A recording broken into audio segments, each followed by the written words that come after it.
Audiobook. Teoría de la situación revolucionaria.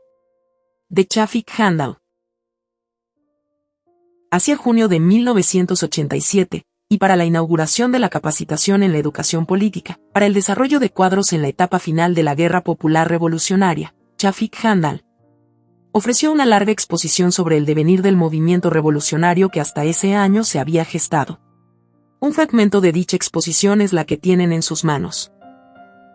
Breve historia del surgimiento del capitalismo en El Salvador y del inicio de la lucha revolucionaria. Se produjo un desbordamiento de las masas en apoyo de este señor, con una gran esperanza de las transformaciones. Pero el gobierno de Arturo Araujo coincidió con el estallido de la crisis económica que azotó al país de una manera muy especial. El precio del café se redujo a la cuarta parte. Los cafetaleros dejaron de trabajar sus fincas y se originó un desempleo más brusco. Eso trajo por consiguiente efectos negativos, el cierre de una gran cantidad de talleres y actividades comerciales vinculadas al café. Se produjo una crisis económica mundial y se desató una situación muy crítica para las masas, de grandes sufrimientos y problemas. Arturo Araujo y su gente llegaron al poder y no fueron capaces de cumplir ni lo más mínimo de su programa, en gran parte porque la crisis no les daba ningún espacio. Realmente ellos hubieran querido cumplir algo, estabilizar la situación y marchar hacia otra etapa. Hicieron una reestructuración del bloque de las fuerzas en el poder estatal. Pero la crisis era muy profunda y la situación se complicó.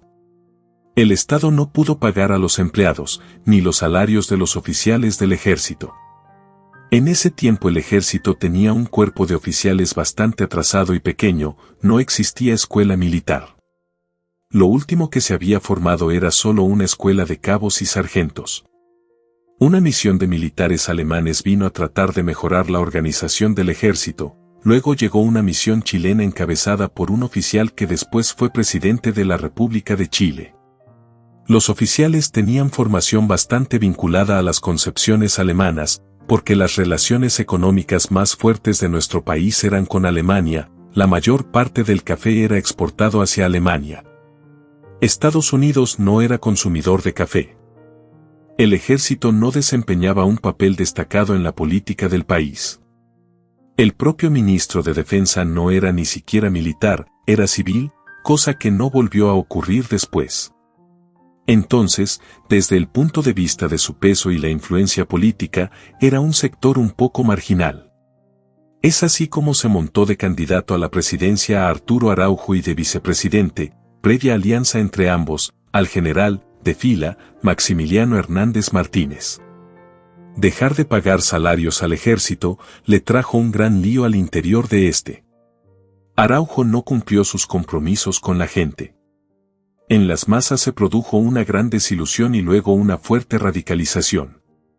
El PCS, como se sabe, acababa de ser fundado el 30 de marzo de 1930 y no participó en las elecciones presidenciales de comienzos de 1931. Teniendo como fuente los movimientos de masas, intentó boicotear esas elecciones aprovechando la gravedad de la crisis del país. Después de 9 meses del gobierno de Arturo Araujo, el 2 de diciembre de 1931, ante la situación revolucionaria ya muy madura que objetivamente no podía ser frenada, se produjo el golpe militar. Los militares golpistas se presentaron, coqueteando con el movimiento popular, tratando de bloquearlo, pero al mismo tiempo preparándose para el inicio de la contrarrevolución. El golpe puso a las clases dominantes a preparar la contrarrevolución. Además, permitió que la oligarquía cafetalera y nuevos sectores de la burguesía retomaran el control del Estado. El 4 de diciembre, 2 días después del golpe, estaba programado realizar elecciones de alcaldes y diputados. Estas elecciones habían despertado grandes expectativas en las masas, sobre todo las campesinas. Ellos consideraban que, controlando el poder local, podían tener alguna esperanza de solución del problema de la tierra. Resulta que el poder local estaba en manos de los terratenientes, los alcaldes eran los más connotados de la situación en cada lugar y tenían autoridad para definir las cuestiones de la tierra y la represión a las masas. Desde principios del siglo XX había surgido una ley que se llamó el pronto y eficaz auxilio. El alcalde podía enviar a la Guardia Nacional a desalojar a los campesinos sin necesidad de un juicio ante los tribunales. La alcaldía era una expresión del poder de los terratenientes directamente vinculados a la disputa por la tierra y a la represión de las masas campesinas. Por supuesto, la crisis estructural era profunda. La crisis coyuntural desde 1929 venía golpeando las condiciones básicas de vida de la población en general y a la más pobre, en particular. De esa situación surgieron los motivos para protestas populares contra las represiones ejecutadas por los soldados y policías, ordenadas por los gobernantes. Especialmente crueles fueron las represiones gubernamentales a la gente en las elecciones municipales del 4 de enero de 1932, en las que los candidatos del pueblo aparecían con claras ventajas, mientras que el gobierno golpista aplastaba con disparos militares en uno u otro lugar. Las elecciones de alcaldes, programadas para el 4 de diciembre de 1931, se pasaron para el 4 de enero de 1932. Había una avalancha hacia las elecciones. Las masas campesinas proclamaron candidatos surgidos de sus filas.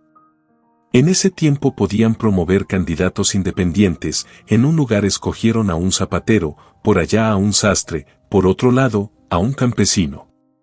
Entonces el PCS, ante esa situación, cambió su línea y decidió ir a elecciones municipales. Estas se convirtieron realmente en el detonador final.